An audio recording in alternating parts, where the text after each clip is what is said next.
With over 40,000 students bustling around on campus with countless different backgrounds, interests, and dreams, I have begun to wonder why and how I developed friendships at U of I.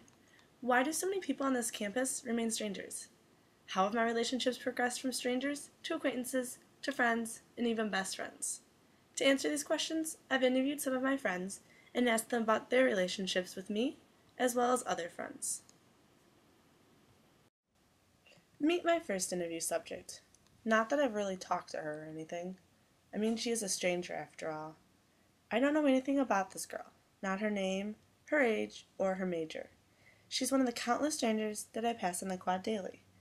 In developing this project, I realized that I'm not friends with most of this campus because I don't really make an effort to talk to the random people walking next to me on the quad. Instead, those random people, as well as the poor girl that I videotaped, will probably remain strangers forever.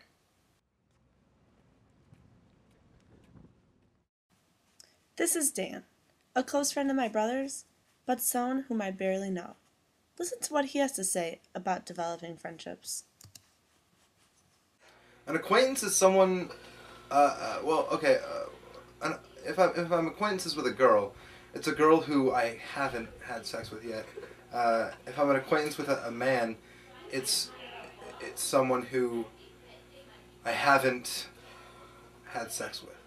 A friend, to me, is someone who I don't really know yet. Someone who I've talked to and spent a considerable amount of time with, but I don't know if there's ulterior motives for him wanting to become a better friend with me. I don't know if he wants to get something from me or if he needs something from me. I'm real weary of people. Don't like people too much. Try and stay away from them. And it's hard sometimes because people surround me and I have to interact with people every day. So a friend is someone who I haven't yet figured out. A friend becomes a close friend when they've proved their worth to me. When I know that they're worth something more than nothing. I don't like to be a friend. I like to have them. In short, a friend is like genocide. The world's overpopulated. Genocide's great. Would I ever want to be in a genocide? Would I ever want to be killed through genocide? No. Do I like that the world is getting smaller? Yeah, I do. Meet Amanda. Although we went to the same high school together, it wasn't until college when we began developing a friendship. Listen as she talks about acquaintances and how acquaintances can develop into friendship. Somebody you've just met a couple of times and you're just kind of getting to know them, you don't really know them that well. Everybody starts as an acquaintance and eventually, obviously they have to become friends as you get to know them better and hang out with them.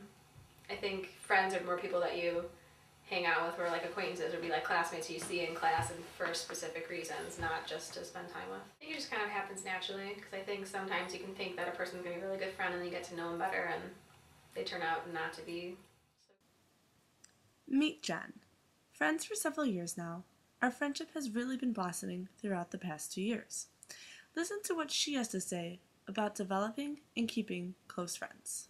I think friends are essential, especially through every period of life, but I feel like especially the period that we're going through now. I think that a lot of who you are is defined by who you're friends with, and I think that a lot of who you become, your friends contribute to that. And I think that if it weren't for your friends and if it weren't for the people that I have in my life right now, I think that I would be a different person. And I think that the best and the truest friends bring out the best in you. I think that I think that you can have a lot of friends. I think there's a lot of people that you can consider friends. I think you can have friends from class, you can have friends from organizations, you can have a study friend. I think that a close friend is someone who bridges that gap and who you can spend time with and who you really trust.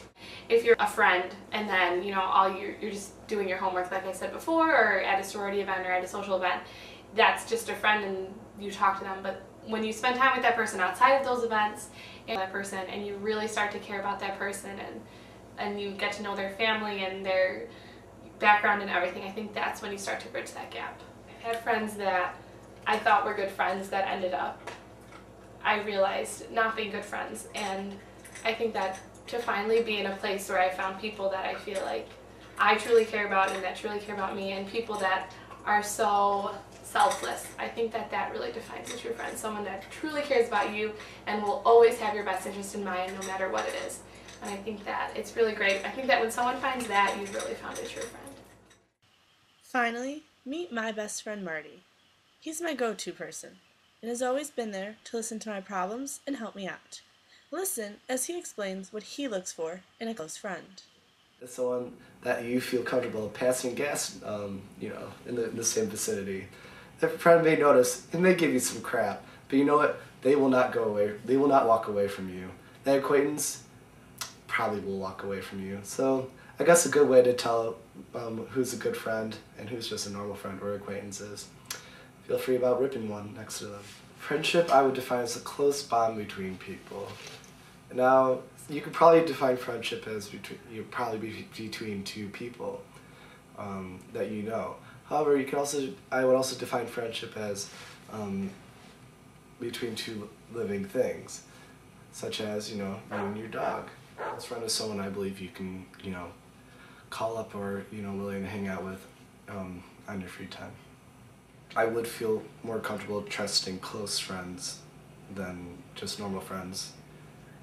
And I believe that is probably the number one difference between a friend and a close friend.